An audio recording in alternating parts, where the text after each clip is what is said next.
ఈరోజు ఈ వీడియోలో మనం పులిహార ప్రసాదం రెసిపీ తయారీ విధానం చూద్దామండి. ఇది చాలా సింపుల్గా చేసేసుకోవచ్చు, చాలా టేస్టీగా ఉంటుంది. ఇంకా ప్రాసెస్లోకి వెళ్ళిపోదాం. అందరికీ నమస్తే, welcome back to my channel. నేను మీ నాగలక్ష్మి. ఇక్కడ ముందుగా రైస్ తీసుకోవాలి. ఈ కప్పుతో నేను 2 కప్పులు రైస్ తీసుకున్నాను. ఈ కప్పు 160 గ్రామ్స్ ఉంటుంది. నేను చెప్పే క్వాంటిటీస్ అన్నీ ఈ రైస్ కరెక్ట్గా సరిపోతాయి. ఒకవేళ మీరు ఎక్కువ తక్కువ తీసుకుంటే నేను చెప్పే క్వాంటిటీస్ని అడ్జస్ట్ చేసుకోండి. రైస్ని డైలీ వండుకునేలా కాకుండా కొంచెం పలుగ్గా వండుకోవాలి.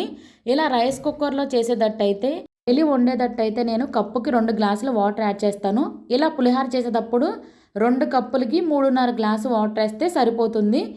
ఇందులో సాల్ట్ యాడ్ చేసుకొని మనం ఇంకా దీనిని రైస్ కుక్కర్లో పెట్టేసుకోవాలి. నార్మల్గా వండేటట్టయితే కొంచెం పలుగ్గా వార్చుకుంటే సరిపోతుంది. తర్వాత ఇక్కడ 50 గ్రాముల చింతపండుని తీసుకొని దీనిని శుభ్రంగా కడిగి ఇంకా దీనిలో మనం వాటర్ యాడ్ చేసుకొని నానబెట్టేసుకోవాలి. రైస్ ఉడికేంతలోపు ఇది చక్కగా నానిపోతుంది. తర్వాత పొయ్యి మీద ఒక కళాయిని పెట్టుకొని దానిలో ఆయిల్ యాడ్ చేసుకోవాలి. నా వీడియోస్ మీకు నచ్చితే లైక్ చేయండి.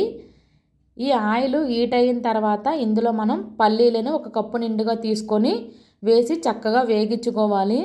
ఇక్కడ మంట అనేది మీడియం ఫ్లేమ్లో పెట్టుకోవాలి.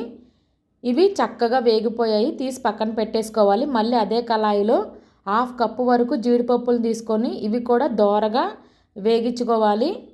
ఇంకా వీటిని కూడా తీసి పక్కన పెట్టేసుకోవాలి. తర్వాత ఒక 6 పచ్చిమిర్చిని తీసుకొని ఇలా అడ్డంగా కోసి చక్కగా వేగించుకోవాలి. ఇంకా ఇవి కూడా వేగిపోయాయి. వీటిని పక్కన తీసేసుకున్నాక అదే కళాయిలో 1 టేబుల్ స్పూన్ పచ్చిశనగపప్పు, 1/2 టేబుల్ స్పూన్ సాయిగుళ్ళు, అలానే చిటికెడు ఆవాలు యాడ్ చేసుకొని కొంచెం వేగనివ్వాలి. ఇవి వేగాక 4 ఎండుమిర్చిని కూడా వేసి చక్కగా వేపుకోవాలి. ఇవి వేగిపోయాయి, వీటిని తీసి పక్కన పెట్టేసుకోవాలి.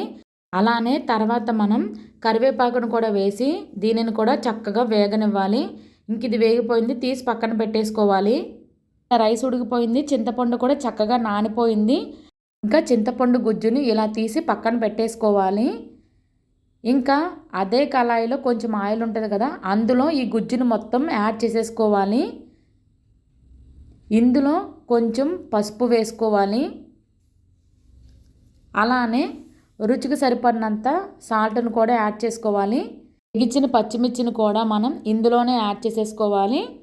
దీనిని ఒకసారి మొత్తం కలుపుకొని ఇంకా స్టవ్ ఆన్ చేసేసుకోవాలి.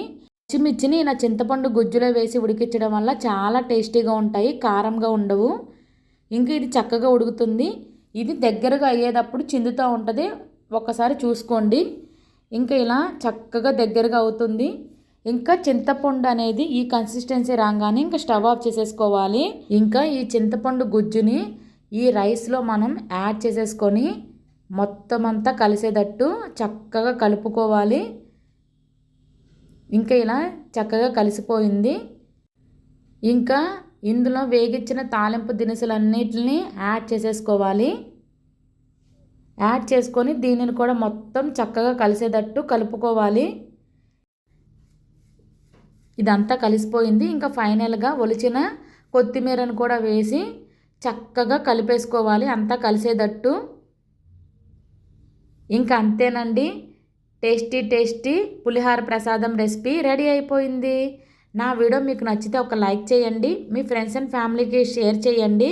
రెసిపీ చేసి ఎలా వచ్చిందో నాకు కమెంట్ చేయండి. ఇలాంటి టేస్టీ అండ్ సింపుల్ రెసిపీస్ కోసం నా ఛానల్ని ఇప్పుడే సబ్స్క్రైబ్ చేసుకోండి. Thanks for watching. Bye bye.